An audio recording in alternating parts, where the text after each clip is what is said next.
Bismillahirrahmanirrahim. Assalamualaikum warahmatullahi wabarakatuh.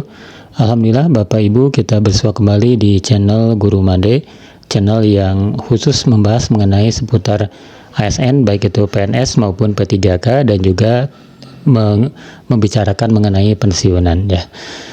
Dan berbicara mengenai pensiunan, yaitu banyak hal yang bisa kita eksplorasi dan juga banyak hal yang perlu kita informasikan.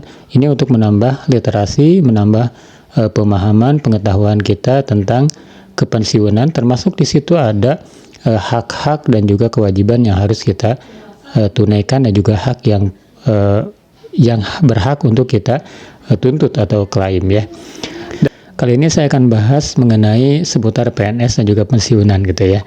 Nah, kenyataannya ya bahwa profesi sebagai PNS, sebagai ASN itu di Indonesia ya sekarang ini menjadi sebuah primadona juga ya. Kenapa menjadi primadona? Karena selain memang ada jaminan gaji tetap gitu ya, juga ada nanti ketika pensiunan itu ada jaminan hari tua dan juga jaminan pensiun. Nah, ini yang menjadikan profesi sebagai PNS ini masih menjadi primadona ya sampai sekarang ini. Tetapi sebenarnya Bapak Ibu ya, kalau kita melihat aturan-aturan atau regulasi-regulasi mengenai ASN tentang PNS maupun P3K dan juga tentang pensiunan, itu ada batasan-batasan tertentu yang kalau kita disimpulkan ya bahwa PNS atau pegawai negeri yang masih aktif itu ketika purna itu bisa mendapatkan hak pensiun.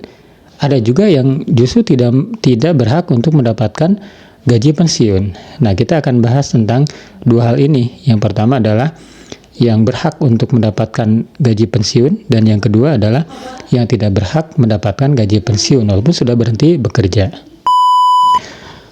Ya, seperti kita ketahui ya bahwa ketika menjadi pegawai negeri, menjadi PNS, itu ada batasan-batasan tertentu baik dari usia maupun masa kerja gitu ya. Kalau yang struktural dari masa usianya itu 58 tahun, kemudian untuk fungsional seperti guru, kemudian tenaga kesehatan itu 60 tahun.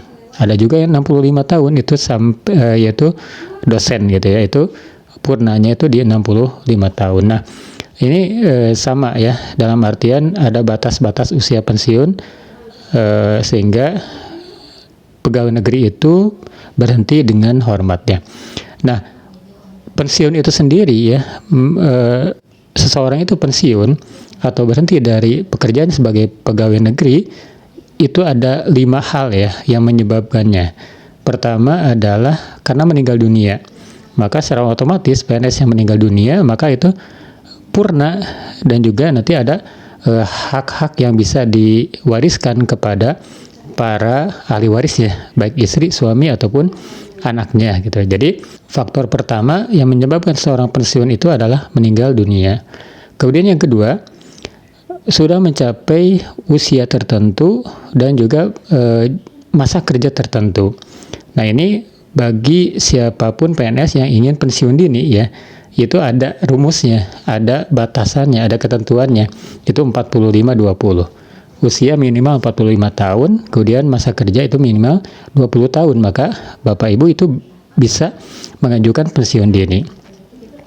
Nah, ini penyebab pensiun juga, pensiun dini atas kemauan sendiri. Kemudian yang ketiga, penyebab seseorang itu pensiun yaitu karena sudah mencapai BUP atau batas usia pensiun yang tadi yang saya bicarakan tadi, usia-usianya seperti itu.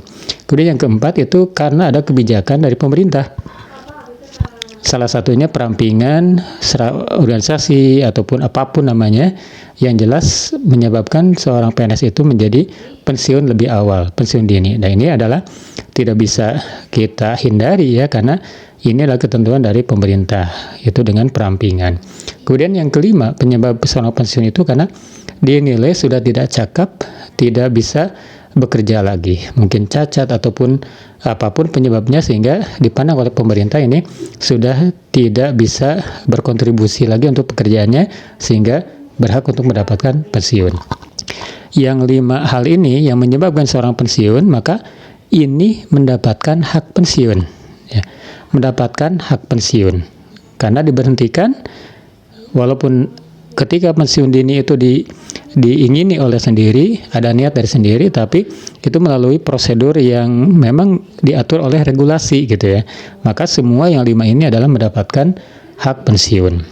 Nah, ada satu kondisi ketika PNS itu berhenti bekerja tetapi tidak mendapatkan uang pensiun. Yang mana?